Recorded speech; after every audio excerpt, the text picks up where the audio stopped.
Yaani jamani, nini nakwambia, mazingira magumu jamani, uchungu umekaza, una wazo.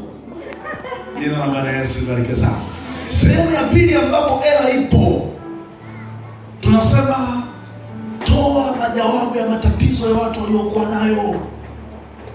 Pita huku Dege, mimi mara kwanza nimekuja huku. Pita huku Dege, angalia watu wana changamoto gani, tatua changamoto za watu. Solve people's problem. Tatua changamoto za watu. Wewe unaona kabisa hapo mlipo unapokaa kuna nyumba zaidi ya 20. Watu wanasafiri sijui kilomita ngapi kwenda kutafuta nyanya, fungua genge. Mmekaa kimya watu wale. Mmekaa kimya.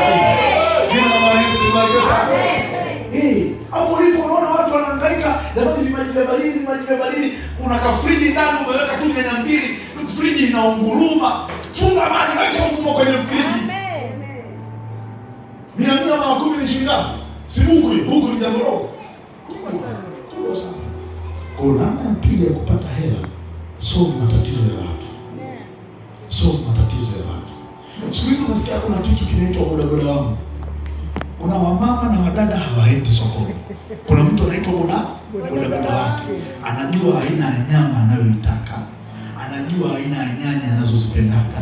Anajua aina ya nazi anayoipenda. Bodaboda wamekuwa dili siku hizi. Mimi namfahamu bodaboda ambaye ndo ana kazi ya kuwabeba watoto, kuwapeleka shuleni na kuwarudisha. Namfahamu bodaboda huyo anayewapeleka watoto shuleni na kuwarudisha ndiye ambaye anaenda sokoni kununua vitu kwenye nyumba hiyo. Bodaboda huyo ndiye anayemchukua baba, anampeleka kazini na kumrudisha.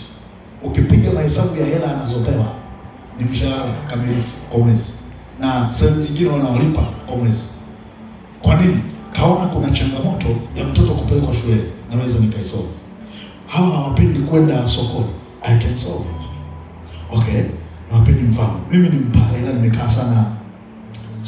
Nimeishi Pwani, maisha yangu yote nimeishi Pwani. Kule Pwani, kipindi ndo nakuwa nilikuwa naona mafenesi, watu tunaenda tunachuma mafenesi shambani. Mnaenda nyumbani mnayakata. Moja ya mimi naita kwangu shida kubwa sana ya mafenesi ni pamoja na utomvu. Kwa hiyo tulikuwa tunapenda kula mafenesi, lakini changamoto ilikuwa nini? Utomvu.